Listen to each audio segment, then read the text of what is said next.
Good. Danielle the Junior. Hello.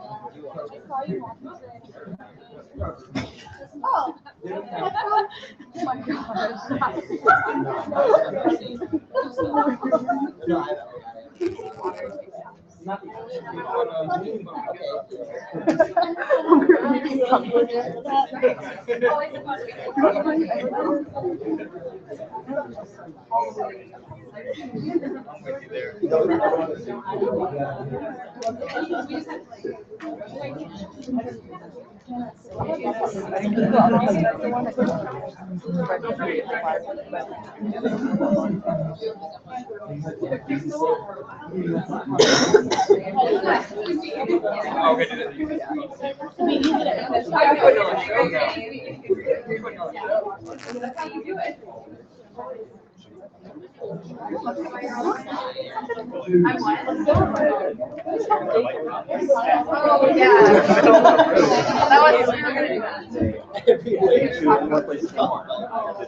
Oh no, well, yeah, no, absolutely.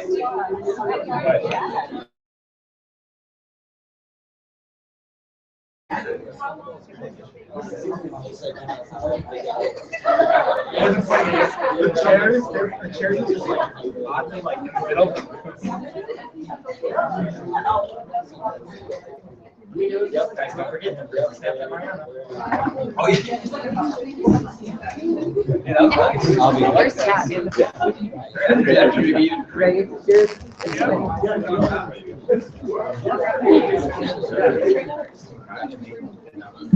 All right, folks, for those of you who are here in person and for those of you viewing from home, welcome to the second, presidential debate for the student government of Loyola Chicago's spring 2016 election. The candidates have been briefed on the rules for tonight, but we'll recap them for you right now.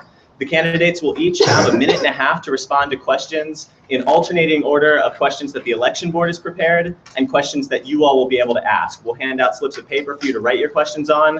They will be put into a hat, and the election board will draw them out randomly and ask them to the candidates. Please note that questions must all be directed at all of the candidates. So you cannot ask a question specifically of one candidate. Keep that in mind when you write your question. Candidates will have 30 seconds to respond, to give a rebuttal if they themselves or their campaign are mentioned by another candidate in that candidate's response. And that will be allowed at the discretion of the election board. The questions that were prepared by the election board this evening have not been shared with any of the candidates before tonight, and they will all be hearing them for the first time at this debate. At the beginning of the debate, each candidate will have 2 minutes to provide an opening statement, and then at the conclusion of the debate, each candidate will have 2 minutes to provide a closing statement. The candidates will answer questions in an order to be determined by names drawn out of the hat, which will happen right now. Do all of you have this? Which will happen right now, and then as we progress through the questions, the order in which the candidates answer them will alternate, so they'll flip. So for example, the first candidate to answer the first question will be the final candidate to answer the second question, and so on. Halfway through the debate, we will draw the names out of the hat again and move forward with the new order. With that being said, we have to draw the names. Okay. The first person to give their opening statement will be Jimmy, followed by Michael, and then Jason, and finally Mariana. So many of you guys already know that you're going to have a question to ask. If you want a slip of paper, if you want to raise your hand right now, I'll bring it to you. Perfect. And then if you come up with a question while you're, while the debate's going on, if you could walk behind the camera and we'll give you a piece of paper. And keep your hands raised. Yeah.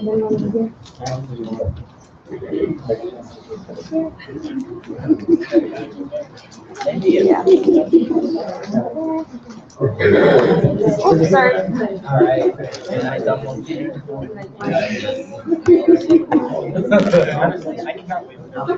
I'm exhausted. I really am. Anyone else have their hands raised initially? Smoking like Ready to get started?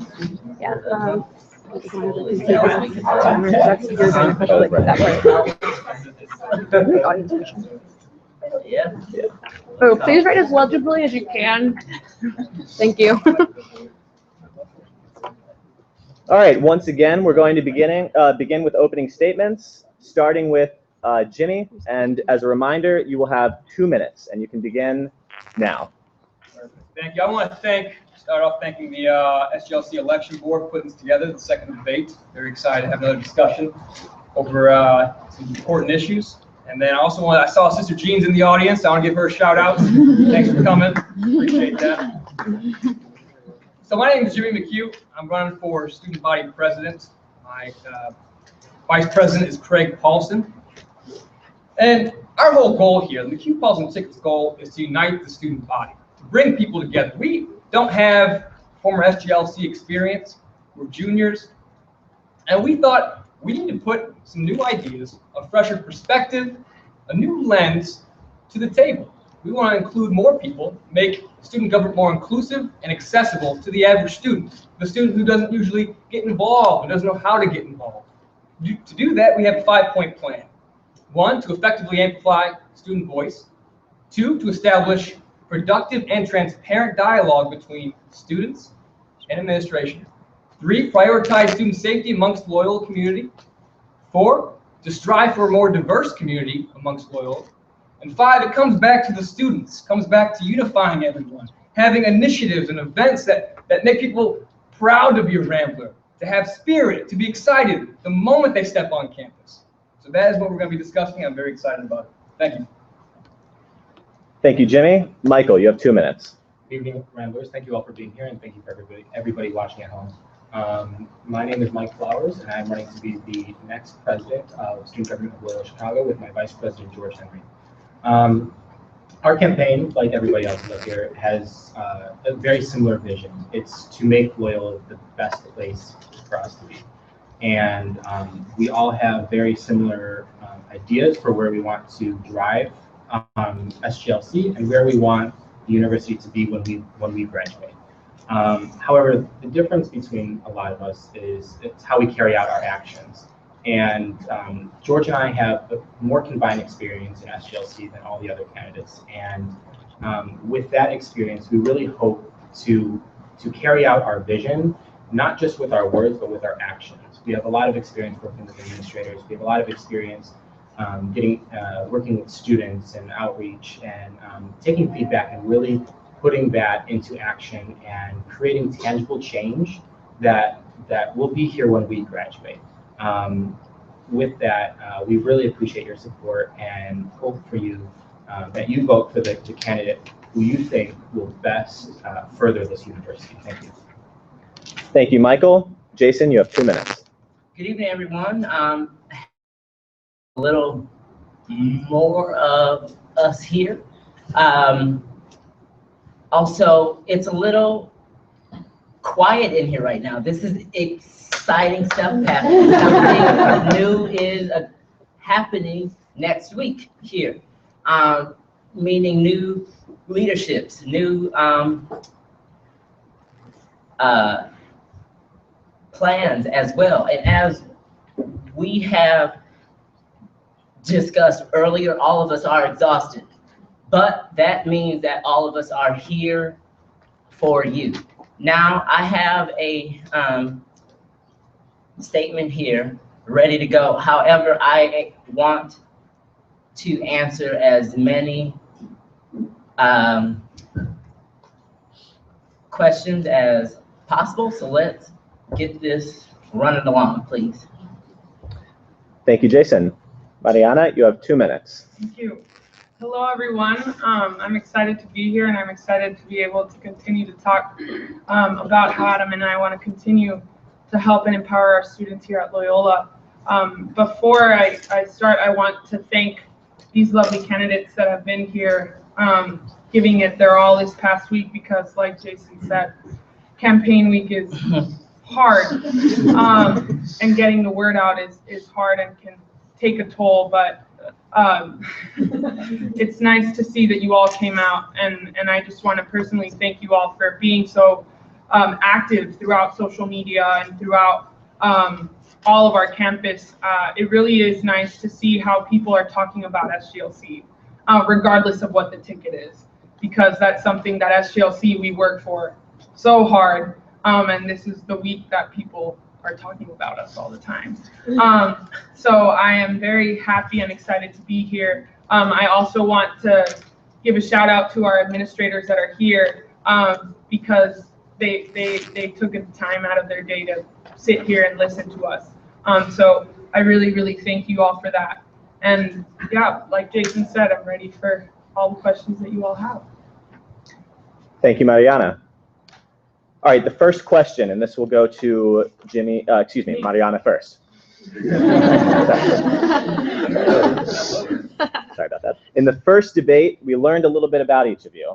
Following up on that, can you tell the voters what sets you apart from the other candidates? Mariana, you have 1 minute and 30 seconds. All right. I think the clear and evident answer is that I've been here before.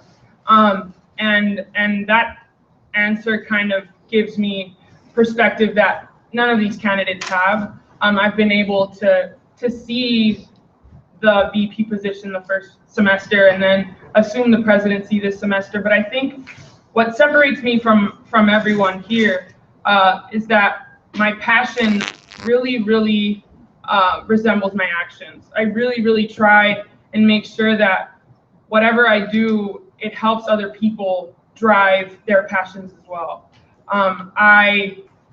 I've had the opportunity to sit as VP and president this year and really help all senators feel as though they can accomplish whatever task they want.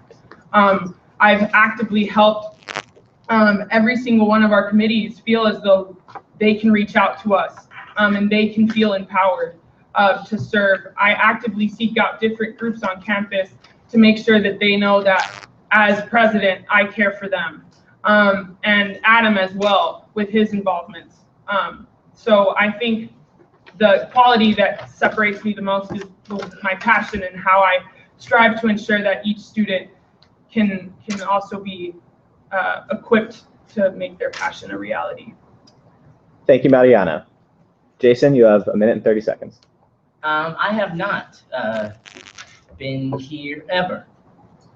First timer, running off from nothing to where I am now. However, when I met that young Asian woman here who literally started crying because no one here has ever asked her, what do you need as an Asian woman?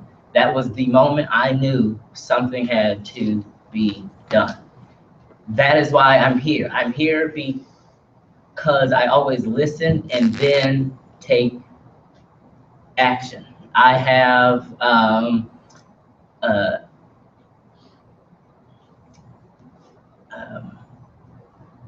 done so much here, not only for African Americans, without having a title. And now I am looking for one, so I just imagine what I could do in this next year. Thank you, Jason. Michael, you have 1.5 minutes. Like I said previously, I have been in this organization since the fall of 2013. I can easily say it's been one of the most enjoyable things that I have done since I've been a student at Loyola. Like Mariana, SGLC is a passion of mine. I don't do it for a resume booster. I don't do it for what it's going to gain me in the future. I do it because this is something that I've been doing since high school, and this is something that I truly enjoy. I truly enjoy serving the students around me and my peers, not because I'm better than anybody else around me, but because I'm one of you. And I see a lot of issues that could be resolved within our student population and with our administration. So with that, I've been through 4 presidents, 4 vice presidents. I've seen a lot of change throughout the years I've been a part of SGLC. And I think now I have the opportunity to take SGLC to a next level, to the next step, to really build it back up to a representative organization. We represent every single individual on this campus. We represent every single organization on this campus. And we are the instruments in which students can work with administration to create positive change. And I could say I've been the chair of this, I've been the chair of that, I've held all these different positions, but what have I done in all these different positions? What type of change have I created? And I can sit here and list to you all the things that I've done in SGLC that have affected you, but you could go check that out on our website as well. Thank you, Michael. Jimmy, you have a minute and a half. I think what sets me apart is my perspective. Like I mentioned earlier, I've never been part of SGLC before, but going further than that, when I first came to Loyola, I didn't hit the ground running, getting involved in 4 clubs or all these organizations. I was an outsider from out of state, came from St. Louis. I came from public high school, not knowing anyone, and I didn't know how to get involved. I wasn't that passionate rambler starting out, and it took some time for me to really find my place. It took, long past freshman year into sophomore year. And it wasn't until I was in the airport, I was talking to I was next to a Loyola student, and he seemed all upset. I asked him, is it because you're delayed? Is it the flight? And he said, no, I'm upset about this certain issue going on campus. And that was the first time I'd really had an interaction with another student who already had that passion for Loyola. And he was so concerned, and that moment right there inspired me to want to have that same feeling, to want to make a difference for all those students who are coming into Loyola, or all those transfer students, those freshmen, those commuters who don't feel part of the community, and to have them feel as if, okay, this is a unified student body. And ever since then, I've been very passionate about Loyola, and I want to make sure that all those people who come in don't take as long as I did to feel that sense of home, because that's what Loyola should be for all. Thank you, Jimmy. We'll begin with the first audience question, which was just drawn out of a hat. Carlin. Okay, so it reads, I've read plenty of commentary on what makes each of you a qualified leader. However, I believe leadership is about empowering others to create holistic success. It's not about taking responsibility for success or condemning failure. Could each of you talk about how you exhibit humility in your actions? Jimmy, you have a minute and a half. Yes. To be a good leader, I think you should be accessible and relatable. And I can relate to a lot of the students. Because that humility, I'm glad she mentioned the humility, because that's what it really should be, because you can't relate to a leader who is just boasting about all these things they've done, because you aren't going to want to follow them, because you feel like they're not in it for you. They're not in it with you. And that's what a leader of the student body should be, is someone who's in it for you and is doing it with you. And to accomplish that, I want to make sure I'm reaching out personally to students as president, through Loyola chats, monthly open student forums, through surveys directly to their LUC accounts, so they can have input on what topics we're discussing in our executive board, what topics we're trying to strive for, and what issues we want to take care of. It's that direct outreach, and that's necessary to want to follow someone and to understand where they're going. Thank you. Thank you, Jimmy. Michael, you have a minute and a half. Yeah, I think it's important for successful leaders to be able to admit when they're wrong. It's wrong for people to assume that leaders can never be wrong. Everybody makes mistakes, and if the person leading a group of individuals can never admit to their actions of what they're doing, then they can't expect that of the people that are following them. And that goes along the lines of empowering the others around you.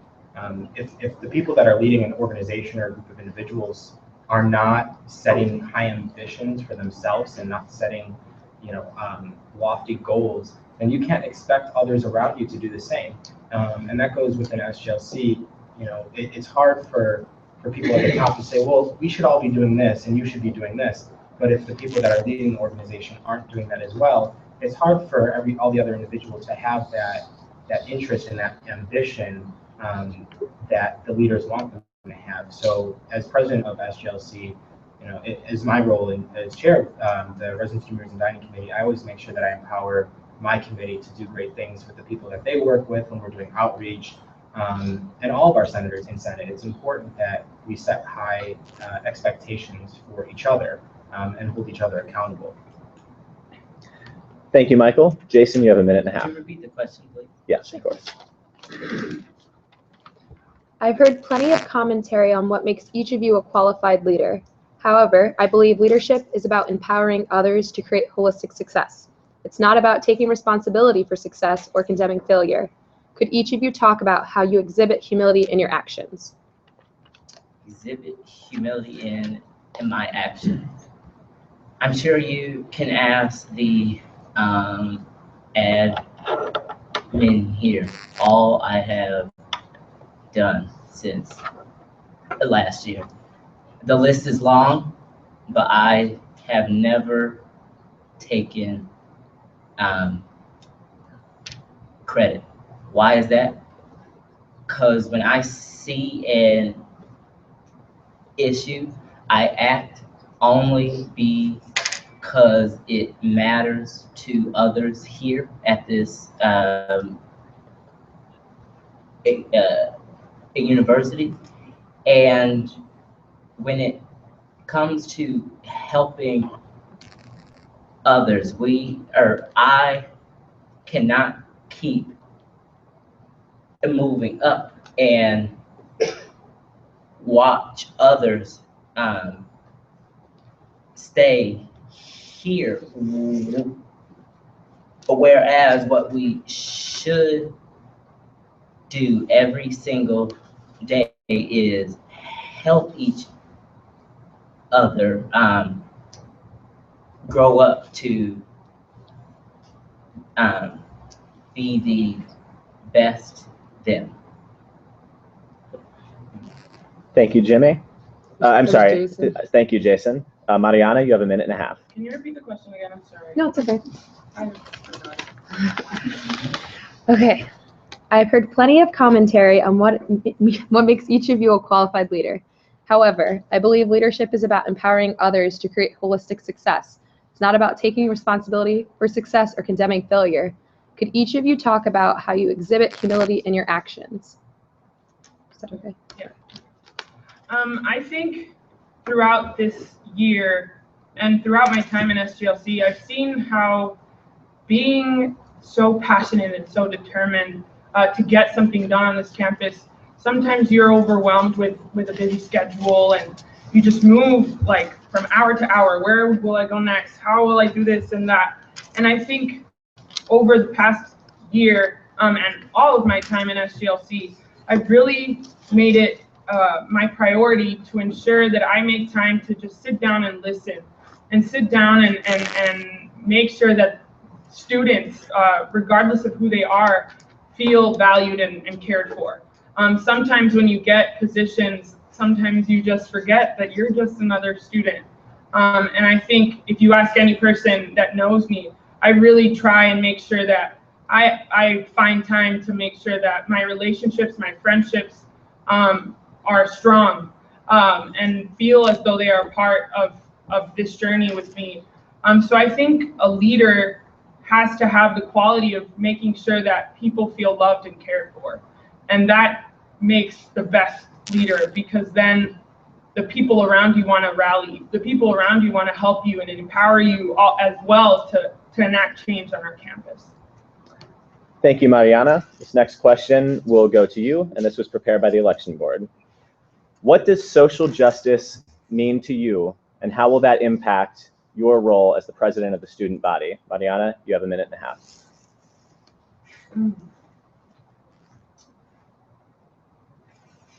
I think at my time at Loyola, and I think for everyone, we hear that word a lot, social justice. And for everyone, it has a different meaning. But I think throughout my experiences here, the one experience that has really allowed me to see what social justice means is my involvement through my ABIs. I think this past year will be my third ABI, and I was able to go to Montana to be with the Cheyenne Native Americans, the Cheyenne and the Crow, on their reservation.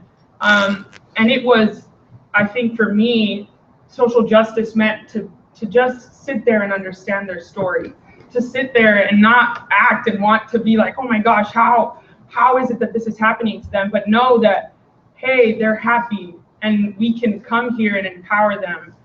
Social justice for me is sitting down and going to that place of underprivilege and sitting and understanding their perspective and finding ways that I myself, as an individual, can help empower them through their journey, because that's what makes the best impact.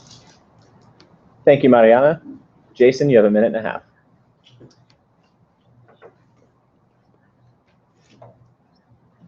To me and to many others right now, that word is it's what everyone's constantly talking about, you know, social justice this, you know, social justice this, blah, blah, blah. We can meet, talk about it over and over and over. However, to me, that word means learning, listening, and then taking action.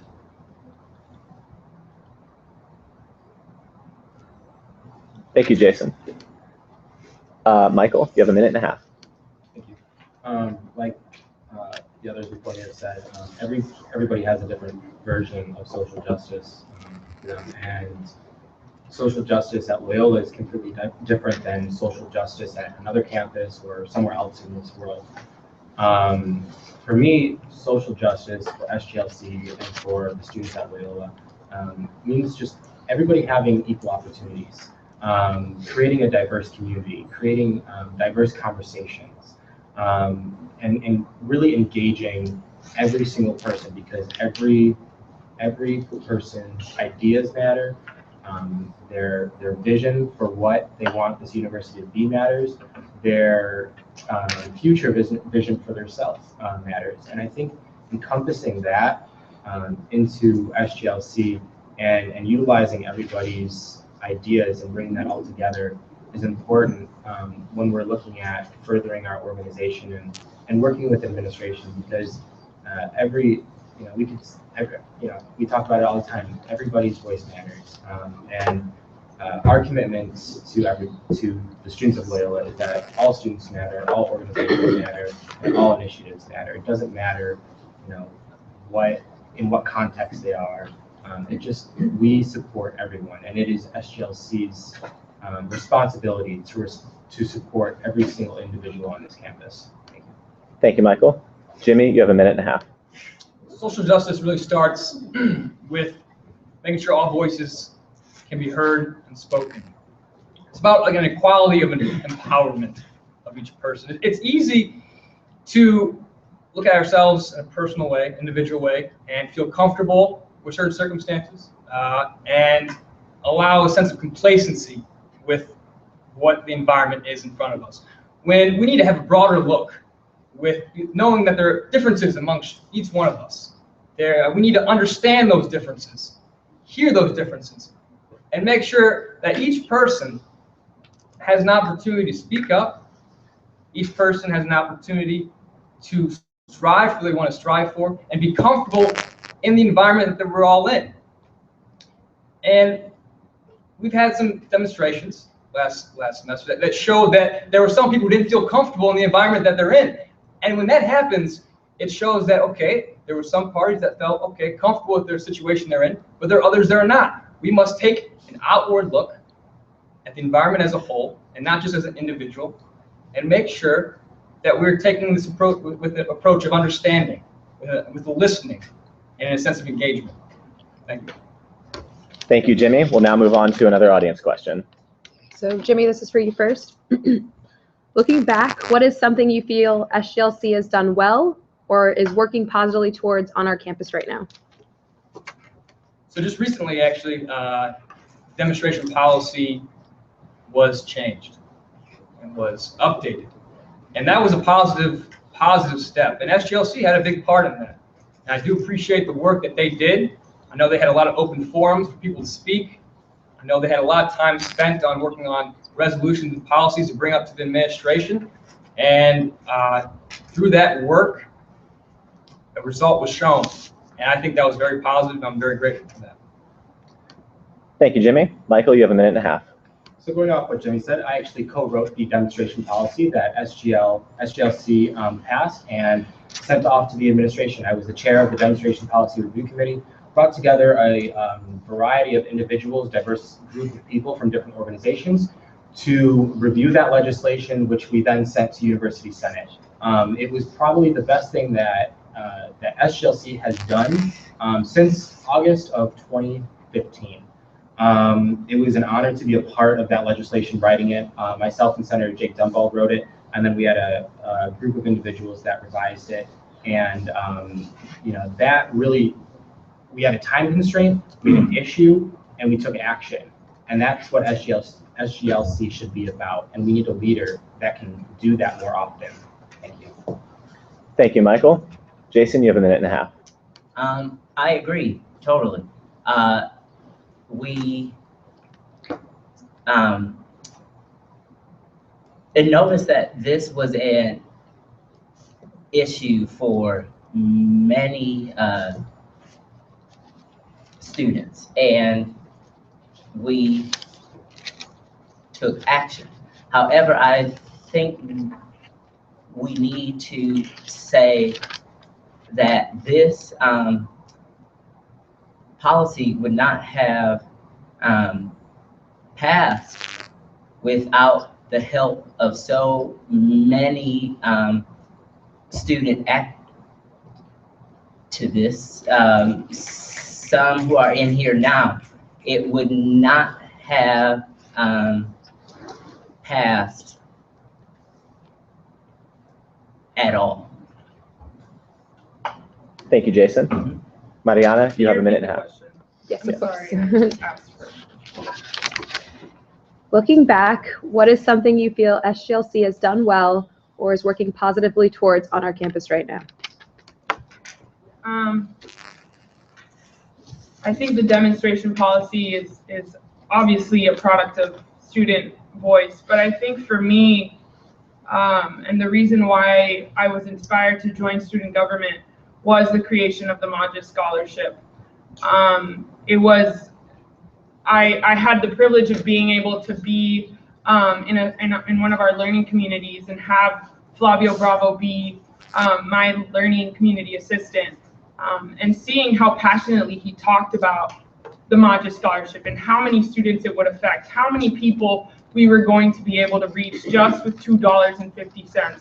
And at that time I was like, what does that even mean? But it got me to come to student government. And it got me to see all the passionate people that come through our doors and are actively working to listen and actively work to see where our university needs improvement, and work to make sure that our university is at par with all the other universities in the United States. So I think for me, the Magis was the greatest thing that SGLC has been able to accomplish, because it really showed how a group of students can come together and change the status quo and really empower a group on our campus that doesn't necessarily have that opportunity. Thank you, Mariana. The next question, and this will be for you, Mariana, was prepared by the election board. One of the president's main responsibilities is to select the executive board members that will comprise the organization's cabinet.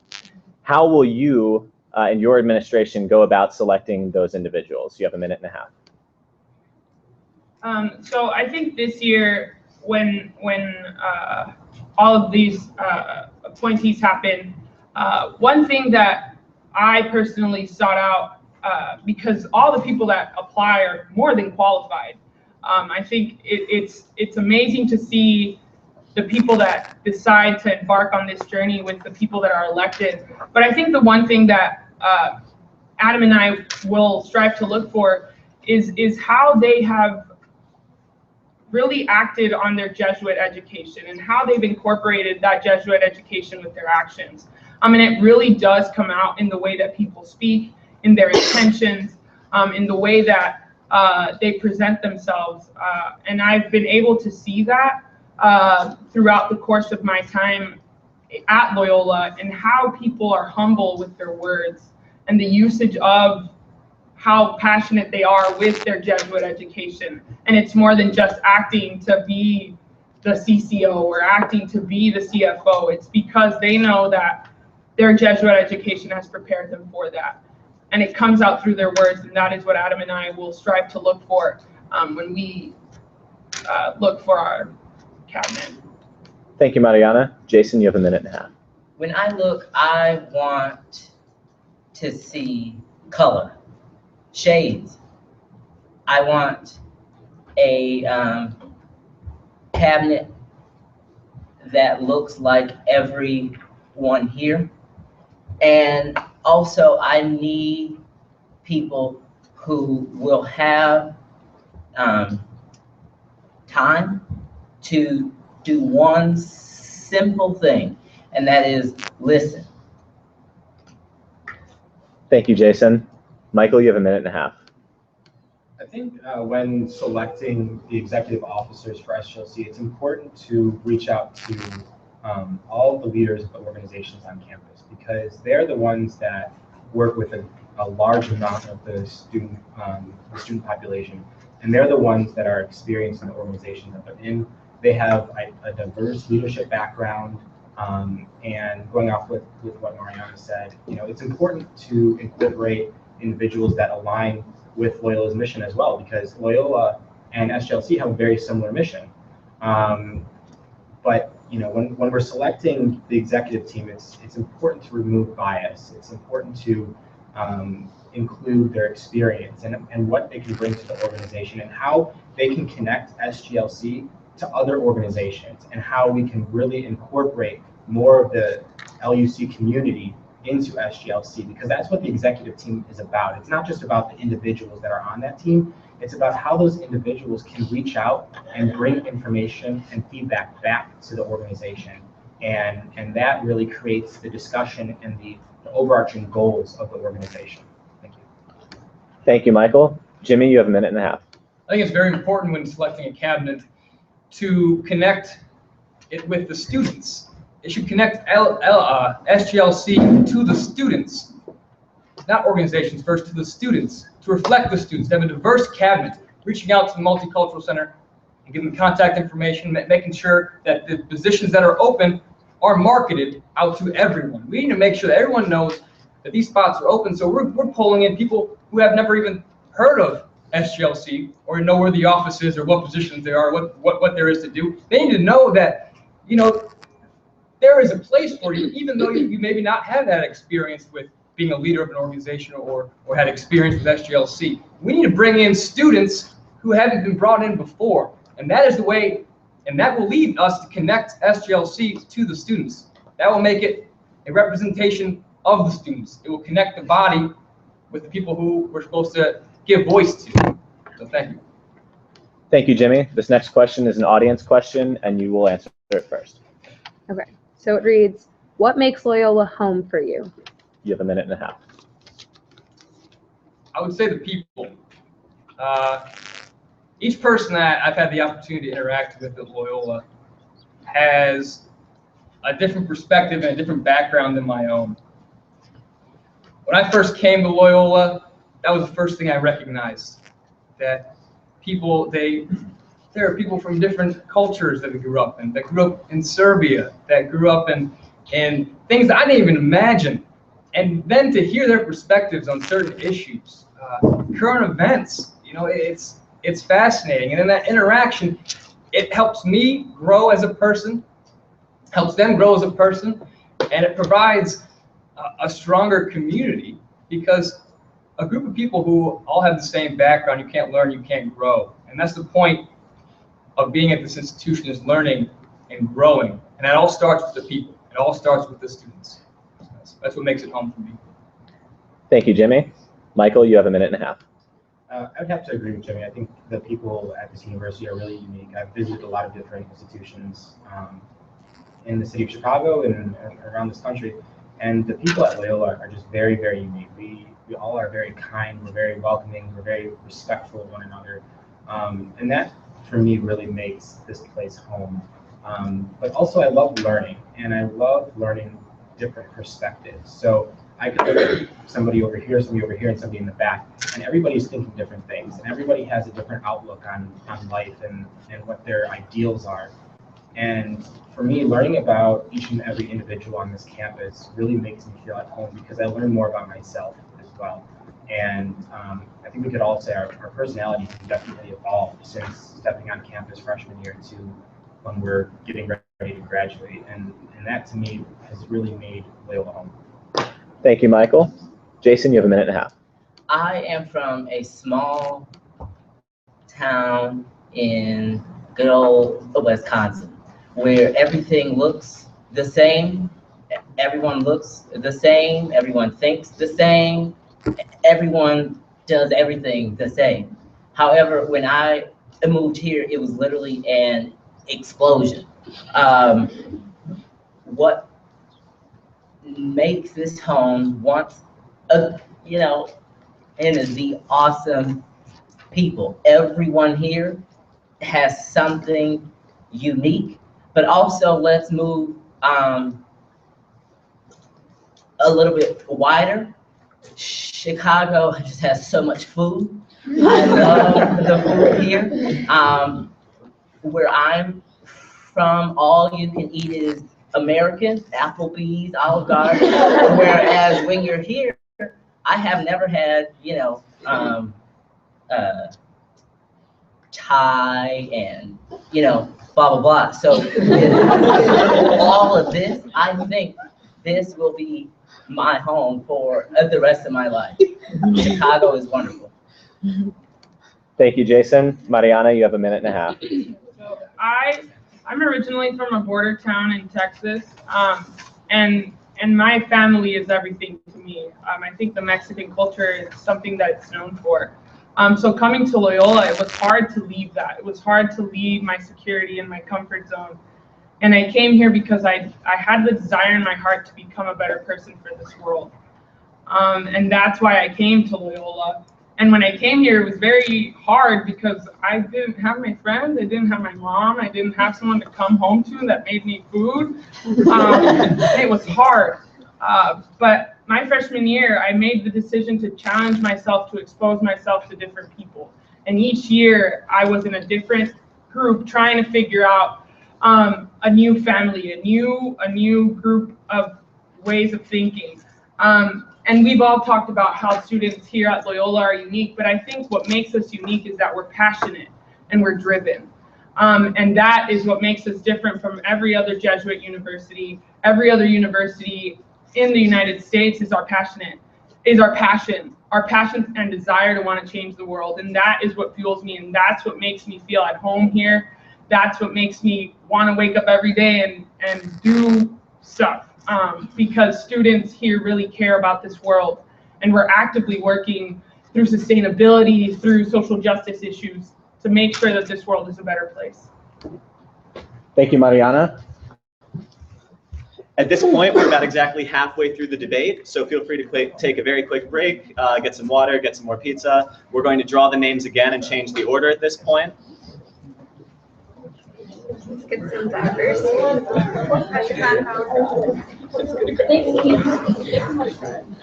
Okay, Michael Flowers is going first.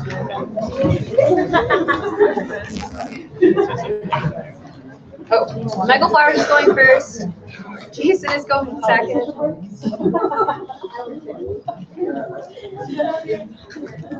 Jimmy is going third. Actually, for a second, forgot. Mariana is going third. Wait, you did in that order.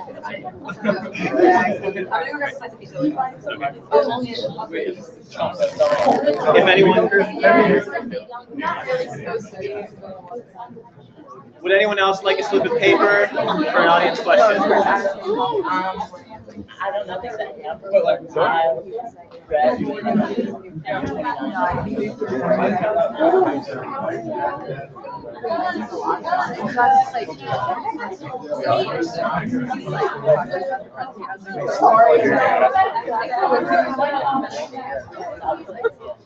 Would anyone else like a slip of paper for an audience question? Thank you.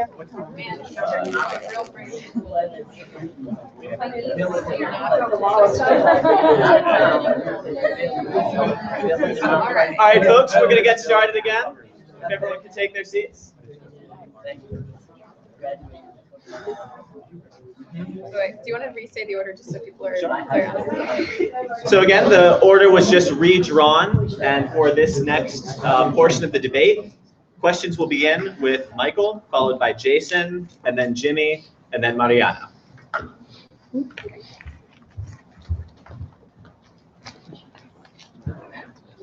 Yeah. And then the audience. Michael, this question will be for you to answer first. Loyola University Chicago is one of the greenest universities in the nation. Why is this important to your administration? You have a minute and a half. So this is something that's not just important to my administration if I become elected. This is something that's important to me as an individual. I learned a lot about sustainability at Loyola when I was a tour guide my freshman and sophomore year.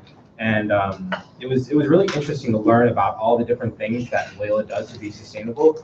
And I feel like there's so many of our students that don't really realize what all Loyola does to be sustainable. Like we say that, you know, we're the greenest institution, we say we're this and that, but why? Why are we doing that? And I think it's important for SGLC to have relationships with students in the IES and the new sustainability committee that is being created by Capital Planning to engage students in the sustainability programs that we have here on campus and really promote what sustainability is. Currently, I'm actually working with our Chief Sustainability Officer of SGLC because, like I just said, the Department of Capital Planning is creating a sustainability committee in which all proposals will go up for the TGIF. And it's important that we also sustain the TGIF fund. Right now, it's missing half of its budget, but you know, hopefully once this committee is instituted, we can regain funding for it. But my top priority if I become president is to make sure that that is always funded, and then that students know where those what's going on with those projects, how they can participate, and so. Thank you, Michael. Jimmy, you have a minute and a half. No, that's Jason. I'm sorry. I'm sorry, Jason. Jason, you have a minute and a half. No problem. Simple. Without going green, what else do we have? We have a no more earth. However, I think Loyola does so much, you know, cut back here, you know, green, green, green. However, I think what we lack is that we waste as students a lot of food. I mean, how many of us walk into, you know, halls and say, I haven't eaten in hours, pile up a plate, and we end up throwing about half of it away. There are homeless people here who would love what we just not eat. So I do think that FRN needs to be a RSO so that it can receive money. Thank you, Jason. Jimmy, you have a minute and a half. Environmental sustainability is really, it's at such an international level now. I mean, we had countries meet all in Paris for a committee talking about, you know, how can we make the world more sustainable. And it's so cool seeing that our university is one of the leading universities to make this happen for us. I mean, coming in, I didn't know what the plants on roofs were. I didn't know that was green. I didn't know that the tile you have on the ground, that can be green as well. It's incredible. And we educate our students very well about green initiatives, especially through our environmental sustainability courses. that we do require students to take. Now, what I would like to see is more community outreach of those initiatives and those ideas into the Rogers Park community. Our class for environmental science, we went out to Senn High School, and they had a program of themselves that students could go down and learn more about environmental sustainability and how they could benefit those around them. And if we continue to do that, and if we reach out even more to have community programs that help educate not only ourselves as students and people at Loyola, but those outside in the Rogers Park community and in a broader scale Chicago, I think we'd really show the city and the country that we mean more than just being green on this campus, but we want to make everyone else around us to embrace that as well. Thank you, Jimmy. Mariana, you have a minute and a half. Question again. Sorry. Sure. Loyola University Chicago is one of the greenest universities in the nation. Why is that important to your administration? So for me, when I came to Loyola, I remember in high school and in elementary school, we would always talk about how we need to start caring for the world because, like Jason said, if we don't care for it, it's going to not be here anymore. But I think when I came to Loyola, through a lot of efforts through our students, I became more conscious about what I was doing to the earth. And I think the number one thing that every single day I'm reminded of is our waste with our water bottles. We really have impacted in a huge way and set a precedent for like the standard of our commitment to sustainability. And I really think that students like now all carry water bottles, and it's amazing to see that SGLC did that. But for our administration, like Michael said, TGIF was something which is called the Green Initiative Fund.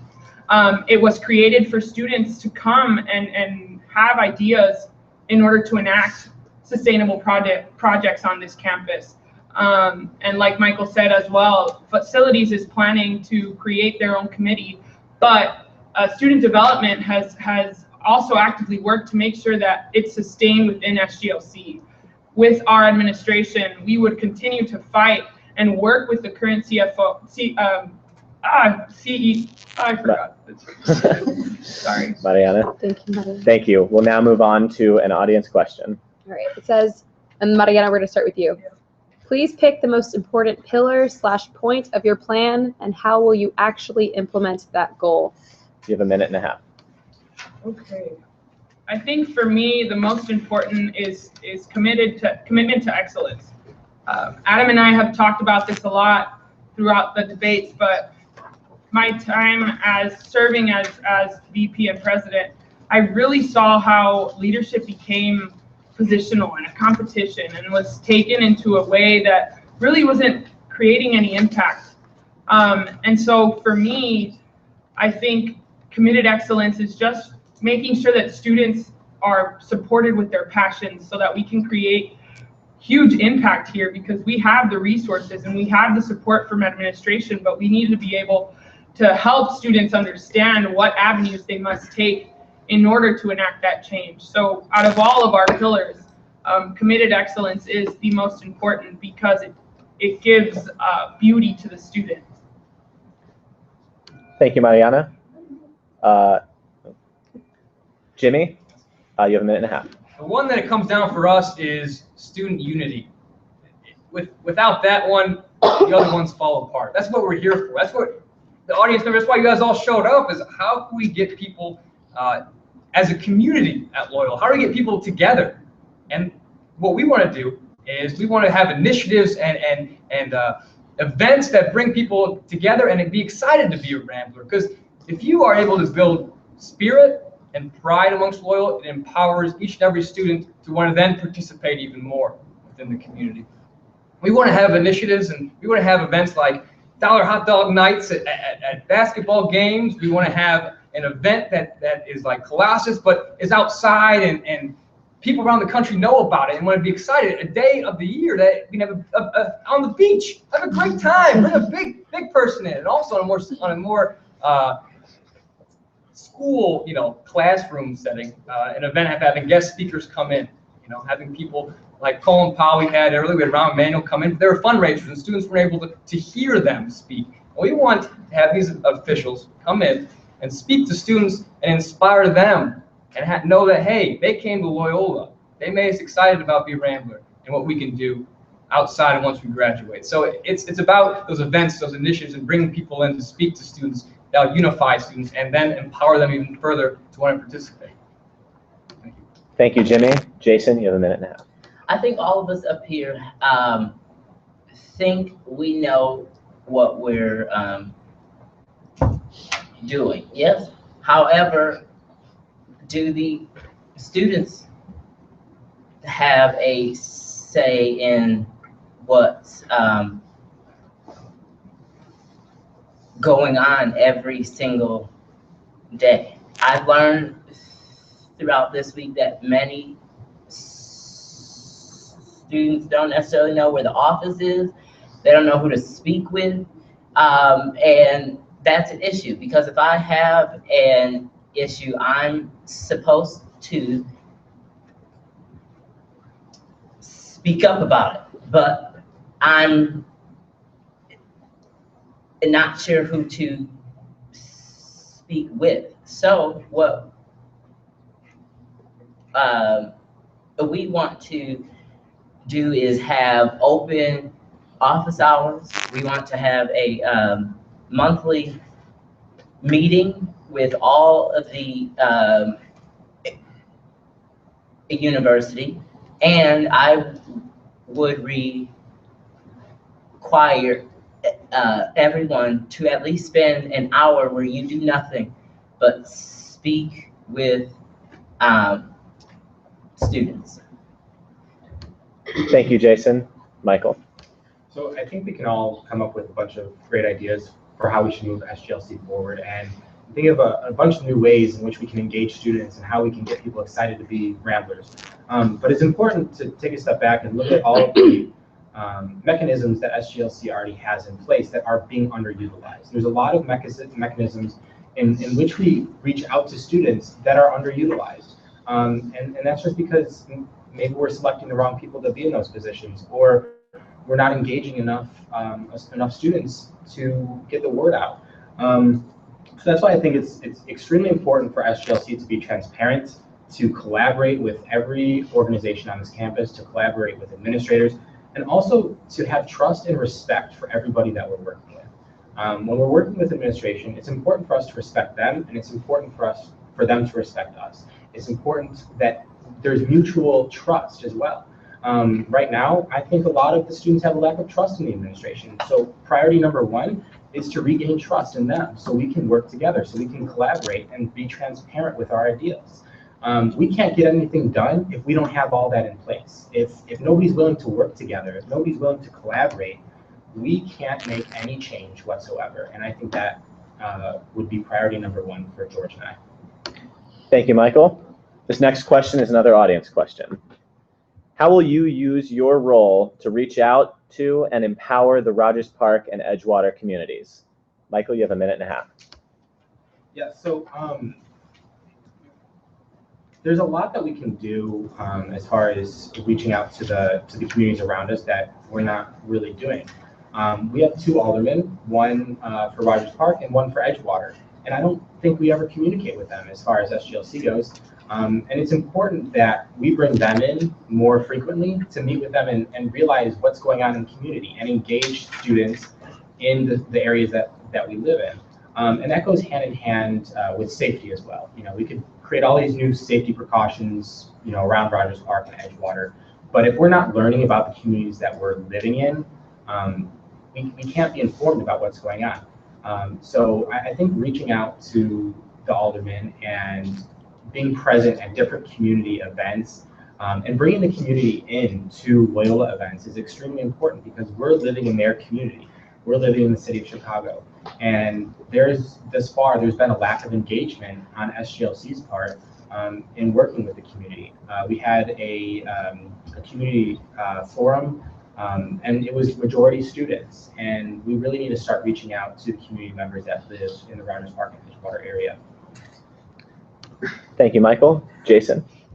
I agree with Michael on everything there. So I also want, Loyola's not only in this neighborhood. Loyola is in the third largest city in America, and I think we need to reach out from the north side to the south side to the west side. We ask ourselves, how come we lack minorities here? Well, we don't reach out to them, but Loyola is in Chicago. That is something that we must have in our heads, is that we are in a much larger neighborhood. Thank you, Jason. Jimmy. Yeah, thank you, Jason. Those were very good points you just made. We have such great resources here at Loyola, and we need to share those resources with the communities around Rogers Park, Edgewater, Chicago, and a larger picture. And we could do this through more community outreach that I mentioned earlier with environmental sustainability, reaching out with not only with the high schools, but with community projects to educate them and help them be involved with those type of initiatives. Also, we have discussions about our curriculum. We could have more applicable in-class projects that benefit the community around us. We learn all this stuff in the textbook, and it's like, how do we apply it? We have, like Jason said, one of the third largest cities in the country. We have people on different spectrums of backgrounds and incomes and resources. Let's reach out to them with what we have here. We're privileged to be here. We have resources that many people don't have. Let's put a benefit to that. It's the Jesuit qualities, the values of giving to others and building a community around us. It is our responsibility to do that. And we can do that in the classroom and working on applying what we're learning to the community around us, because we will benefit from it and so will they. Thank you, Jimmy. Mariana. So SGLC in the past has really asked themselves this question a lot. How can we engage with the Rogers Park community? And at the beginning of the school year, we, like Michael said, we had a community group or a community forum type of thing where we invited Rogers Park community groups who are working with violent activism here at Loyola. And we were able to see their work and have them come and talk to us about how they help the Rogers Park community with violence. And if Adam and I are reelected, I think we would continue to reach out to the community groups who are actively working to ensure that Rogers Park is more than just what you hear on the news. I also, this past summer, I lived here for the summer, and I was going to restaurants that I didn't even know existed in Rogers Park. So if Adam and I were elected, I would actively work with our community relations officer person. Oh, sorry. To find ways to get students to go out and go to the Cuban restaurant down Devon and try their fabulous food, and to go to the different places that Rogers Park has to offer, so that students begin to become more aware about the place that they're in and the culture richness that Rogers Park has to offer. Thank you, Mariana. This next question is another audience question. Okay, so Mariana, this is for you first. Many of you have prioritized the need to reach out to all students and facilitate conversations with them. How do you plan to reach out to commuters, transfer students, and those who are not involved in organizations?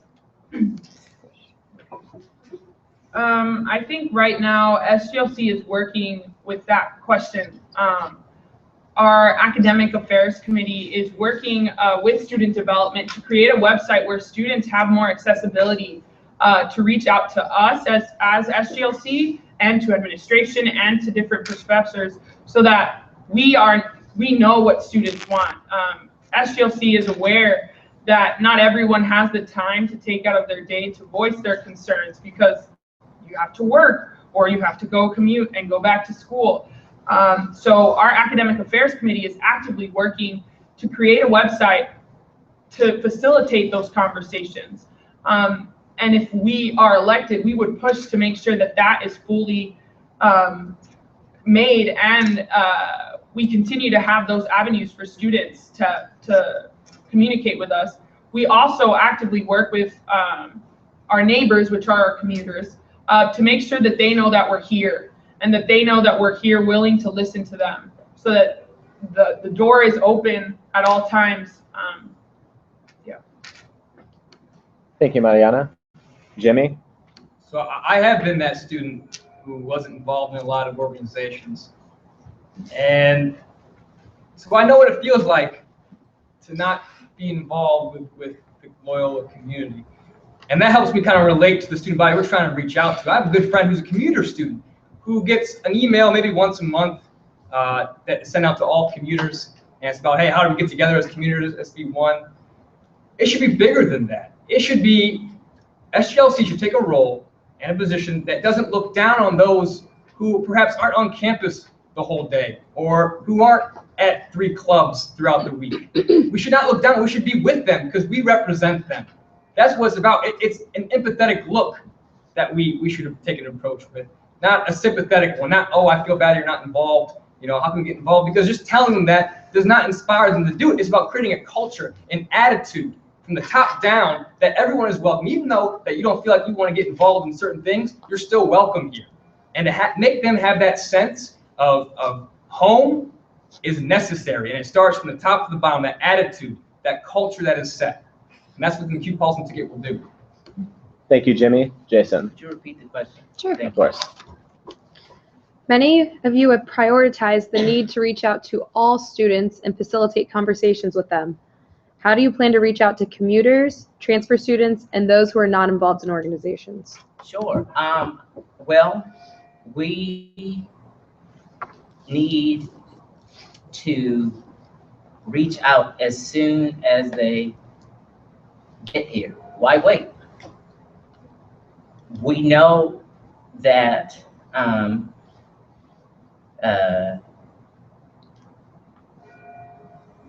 commuters will have issues with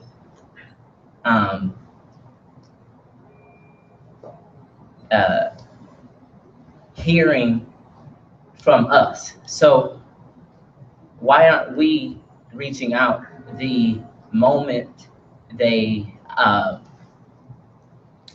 arrive at the Loyola? Thank you, Jason. Michael?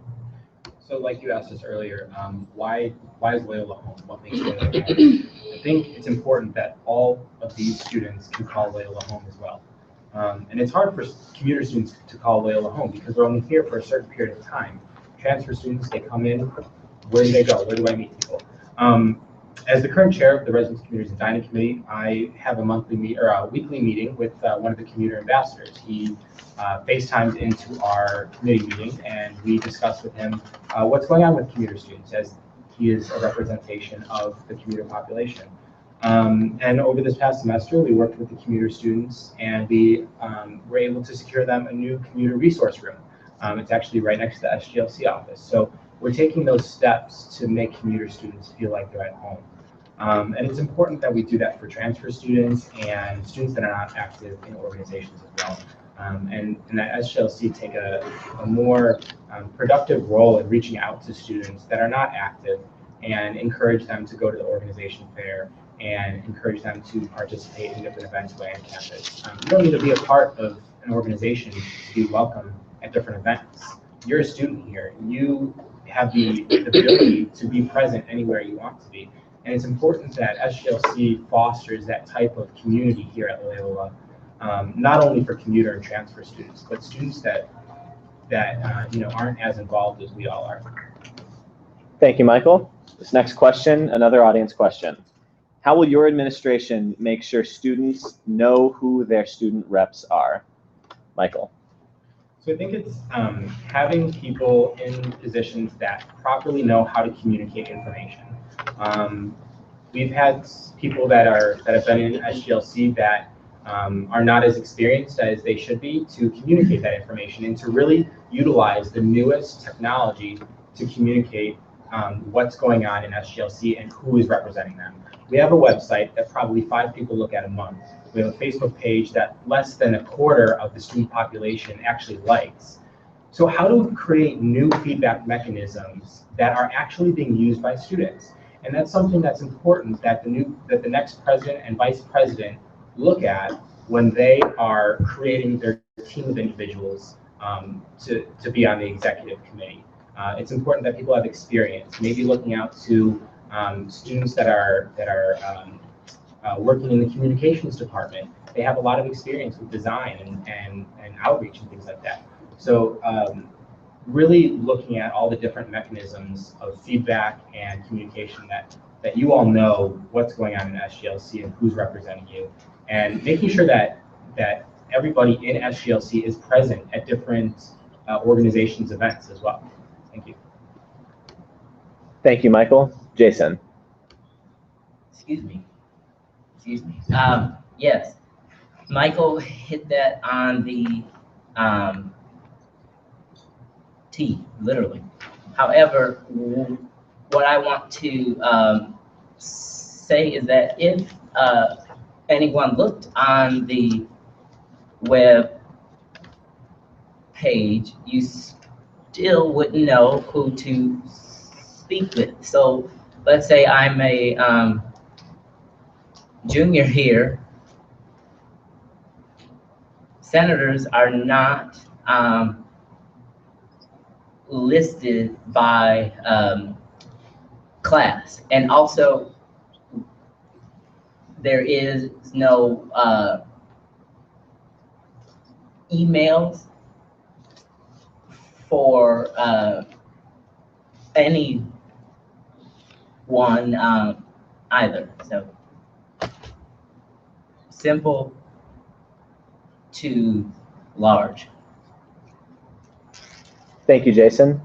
Jimmy, you have a minute and a half. I think it's hard to feel represented as a student when you don't know who your representatives actually are. Some of that might be due to student apathy.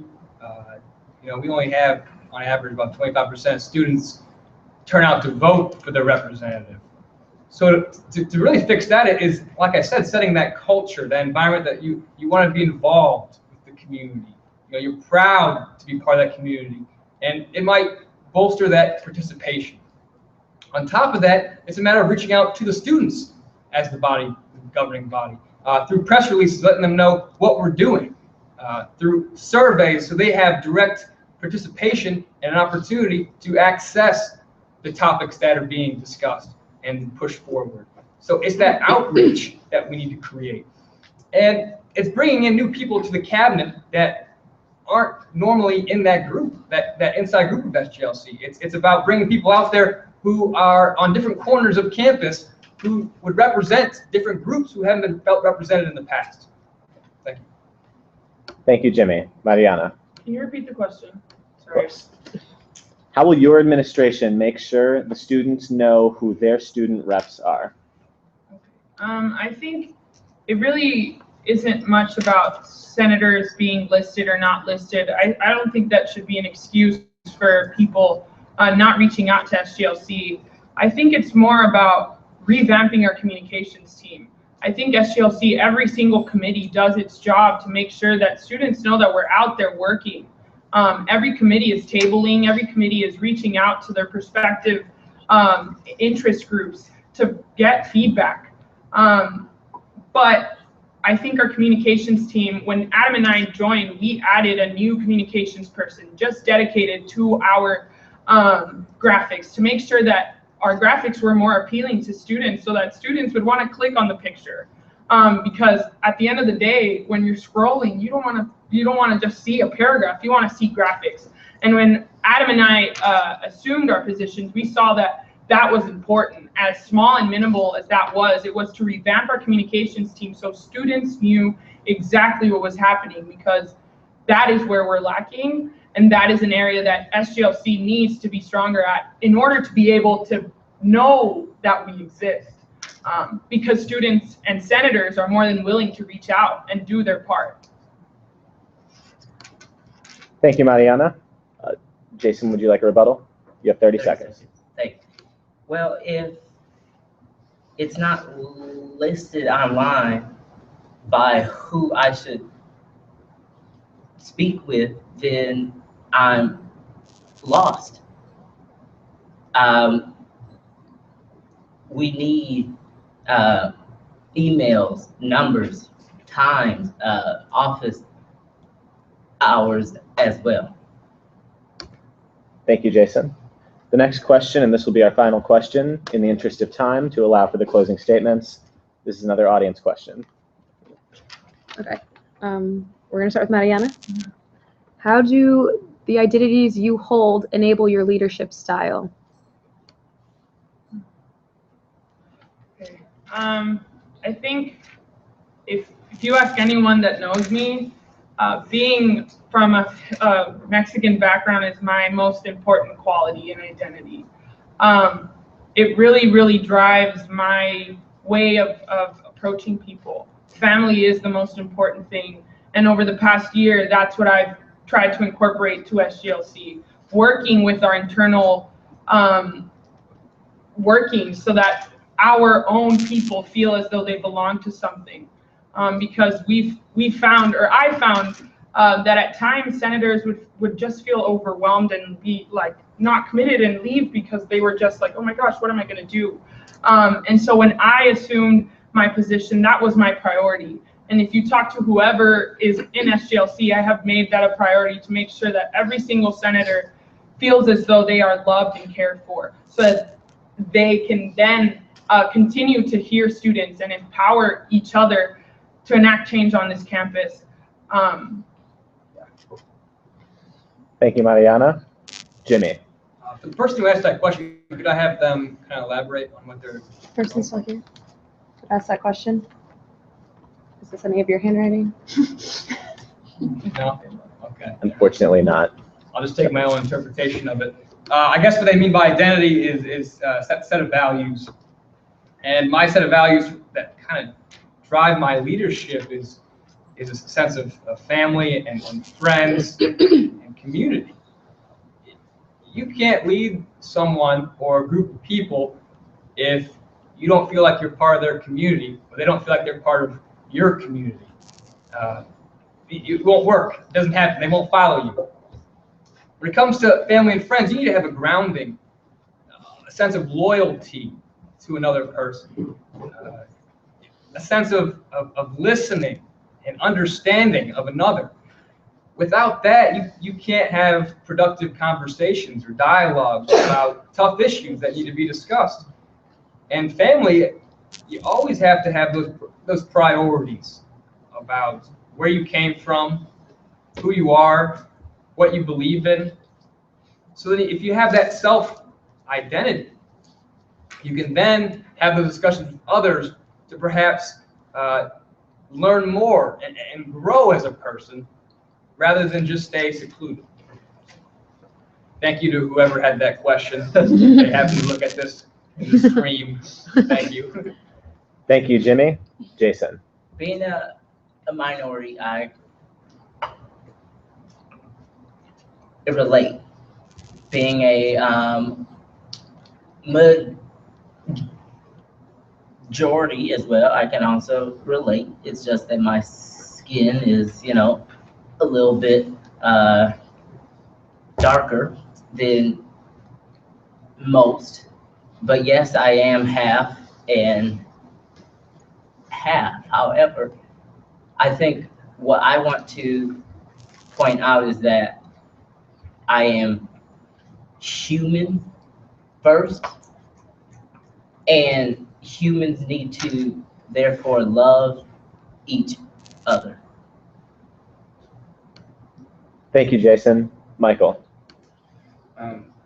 My family has definitely shaped me into the person that I have become today. A lot of the actions that I have and the thoughts that I do are because of the way I grew up when I was younger. And I like to think of Loyola, like we said, it's home. And I see Loyola, I see you all as a big family. We're all a big family of Loyolans. And we have so many similarities that are clouded by the few differences that are between us. And I really think if we started looking at more of those similarities and what brings us all together and unifies us, we could be a lot more productive in collaborating and actually creating change on this campus. And that's what really drives me is my family, and I see all of us doing amazing things here. And you know, for me, it's just so exciting to see what goes on this campus. I'm so ambitious because of it, and I dedicated myself to this organization for the past 3 years now, and I want to do more, and I want to make it better, and I want to make Loyola better for everybody else, so more people can call Loyola home, so that people feel comfortable here, and more students feel welcome, and more of a diverse community feels welcome at this university. Thank you, Michael. We're now going to move into closing statements, and we're going to start with you, Michael. You have 2 minutes. So thank you all for being here.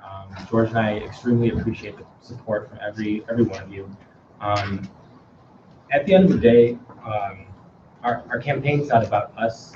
It's not about what our vision is for this institution or what our vision is for SGLC. It's about you all and about what you all want to see out of SGLC. And that's something that would be carried into our leadership roles if elected. We will take into account every single person's thoughts, every single organization's thoughts, and really encourage everybody to communicate together here, to become one community, one united community at the end of the day is what we'd like to see. I believe a question that was asked at the last debate was, what would you like your legacy to be here at Loyola after your presidency? And for me, that would be to see that we created a united campus, that we fostered a community of collaboration, and that people are able to be proud of the institution that they're a part of. So I encourage you all to vote tomorrow and to check out our website, flowersandhenry.org, for more information about us as individuals and our experience, why we think we should be the next leaders of this university. Thank you. Thank you, Michael. Jason. Thank you all, and those at home as well. I have a list of things that I would love doing next year. However, I would like you to look us up on our website that I am proud to mention that I made. I just wanted to put that out there. It was a lot of work. And lastly, get out tomorrow. It's on your emails. You have 48 hours. Open up your email, click on one of our names, and vote, please. Thank you very much. Thank you, Jason. Jimmy. Thank you for you guys all coming out. We do appreciate it. I didn't think I saw anyone fall asleep. I'm amazed. It's getting so dark out there. I'm looking out there. It's getting almost nighttime. And I started with it. I'm ending with it. Mr. Jean, thank you for coming out. I know your time is valuable. You are the heart of this room and this university. What this comes down to in the end, we all have, some idea of bolstering communication and bringing students together. It comes down to vision. It comes down to a passion. It's more than just improving mechanisms that are already in place. It's about dreaming, about new things, inspiring. That's what it's all about. It's not about just, looking at where we're at, we'll do this, we'll do that. That's great. It's about being excited and pushing forward to new things that we haven't even dreamed of. It's a sense of optimism and an attitude set forth by the leader. And that's what you're voting on here, is a vision. We'll have a collective body who will give great ideas to contribute to bringing people, involved in the Loyola community. But it's about that tone set by the person at the top with that vision, that sense of optimism, and just pure excitement to get Loyola going, to get people excited about being here the moment they step on campus. not a year down the road, the moment they step on campus. So please go out and vote, make your voice heard, and let's begin this new step forward. Thank you. Thank you, Jimmy. Mariana.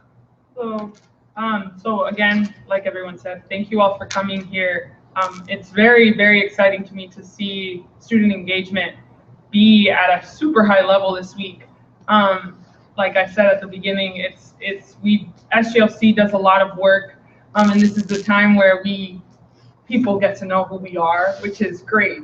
But I mentioned earlier that one of the main reasons I decided to come to Loyola was because I wanted to prepare myself to be able to change the world. And that has been my drive since the moment I got here. And I think Loyola does a great job about that. And 4 years ago, I would have never thought that I would be in the position that I'm in. 4 years ago, or 3 years ago, 2 years ago, I would have never thought I would be your vice president and president. Never crossed my mind. But I've been so honored and humbled to be able to have been voted on by you all and believed upon to enact change on our campus. And I have been so privileged to see firsthand how students work to actively make sure that our campus is the best that it can be.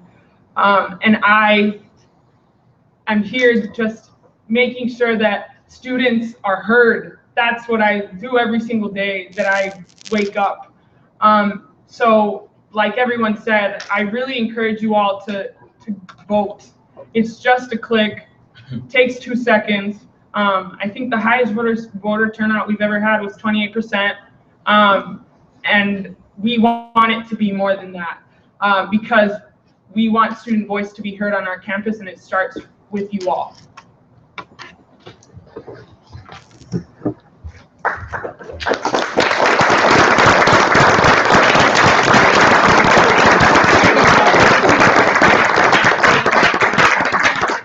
For each of the candidates, thank you for being here tonight, and for all of you who are here in person and those of you watching from home, thank you so much for participating in this, the second presidential debate for the spring election of the student government of Loyola Chicago. We want to remind you all that today is the final day of campaigning, so you won't see any more campaign ads from any of these folks. However, if you want to get to know them a little better on a personal level, join us tomorrow at 7:00 p.m. in Ireland's pub in the basement of Damon, where there will be a candidate rally. You can get to know them, ask them any more questions that you have. Voting begins at midnight tonight. You will all receive an email to your Loyola email address. You can vote online by electronic ballot anytime for the 48 hours following, so until midnight on Wednesday evening. There will also be 2 opportunities to vote in person. Those will be at polling stations in Damon on tomorrow, Tuesday, from 4:00 p.m. until 7:00 p.m., or on Wednesday from 3:00 p.m. to 6:00 p.m. Thank you all so much again, and have a wonderful evening.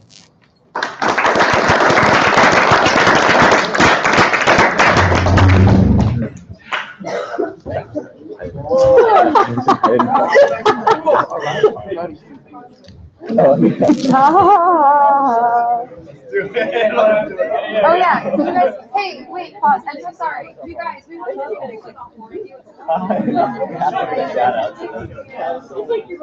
Hey, sister.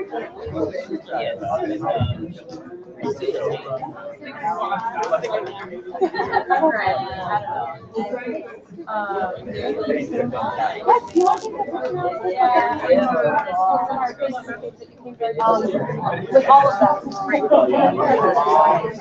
Oh, yeah. Are you sorry? All right, I'll do it on my phone. All right, you better tell me. Yep, I already told them. I don't know. They're. Yeah,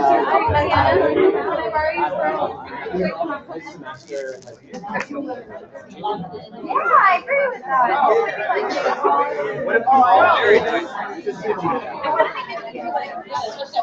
Yes. Shortest and tallest. Maybe, I don't know.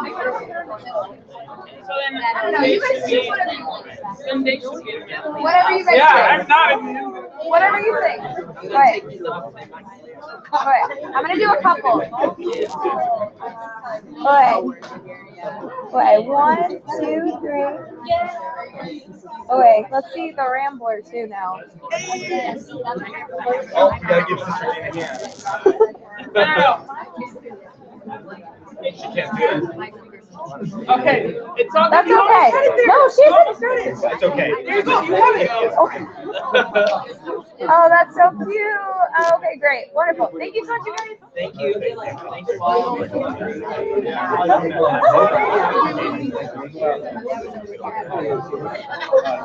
I'm sorry. Where's He is dressed. you guys will all receive an email just about campaigning and things, like things that we'd like to see. Do we have the rules yet? Tomorrow? Yeah. We're all together. Yeah. Free food, Yes. alcohol. Not free alcohol, but do spread the word. We Okay. want a lot of people there. We also want a lot of people to vote. That's like the biggest thing. I want like a 50% voting thing. That's our goal. But you guys all did great. So thanks for coming out, you guys. Yeah. There you go.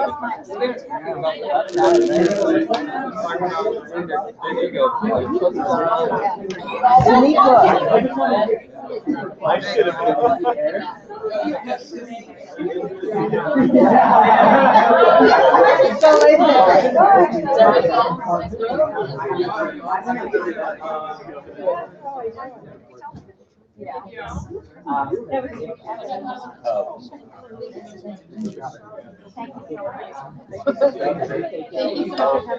So much. Thank you. It means a lot. I'm a senior. We're both on exec right now. We're both trying to figure out post grad after elections. I've moved a lot, but my family lives in Iowa, but I've moved all over the country, so I kind of call home wherever I am currently. So Chicago is home. I do. I think I do.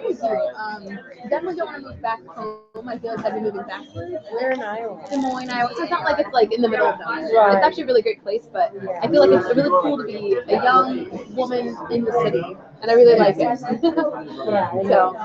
I'm going into healthcare administration, so there's a lot of options. You know what I mean? So, it's cheaper, it's easier, but I definitely want to stay around. I think maybe not around here. I don't know. Yeah, I'm like, oh, I'm going to Southwood. Oh, I know. That's the one thing that I'm like still kind of like. But I do love the city of Chicago. I think I'm such a home. Oh no way! Okay. So what I want to do is right, because those 1 bedrooms will get you. I'm trying to live with just one other girl, and we're thinking about just trying to find a 3rd person because it's so expensive when it's 2 only. I gotta go home. Like 20 minutes after. And we're always like,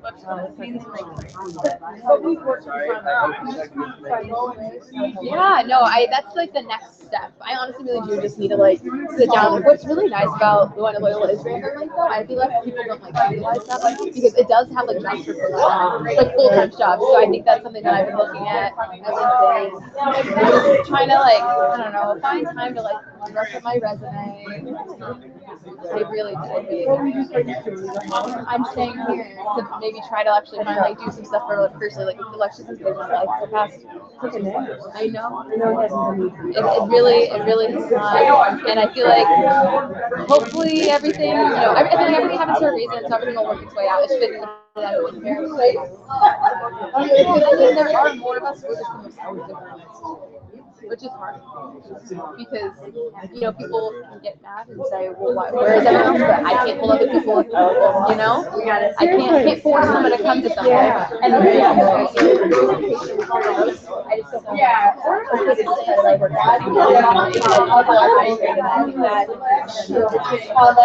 gonna work through it. I I think dialogue will happen.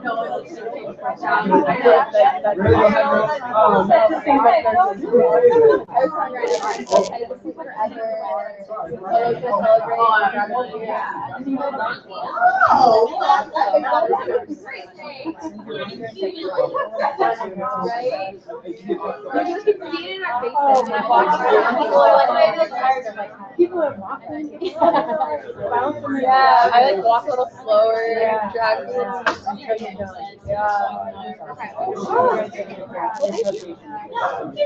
Is this gonna be online? This will be. We're gonna post the link. We're supposed to. Me and Ryan are gonna go work on elective stuff right now, actually.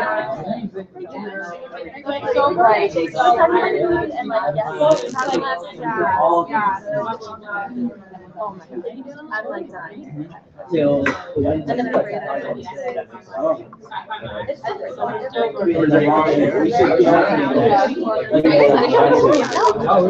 First time. I know. I love when people get to know people. There's like third degrees of friendships here.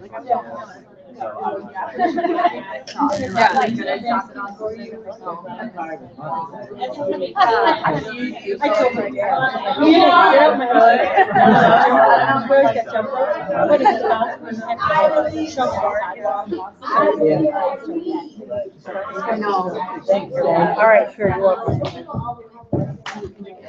You heading out? Thanks so much you guys for coming. It means a lot.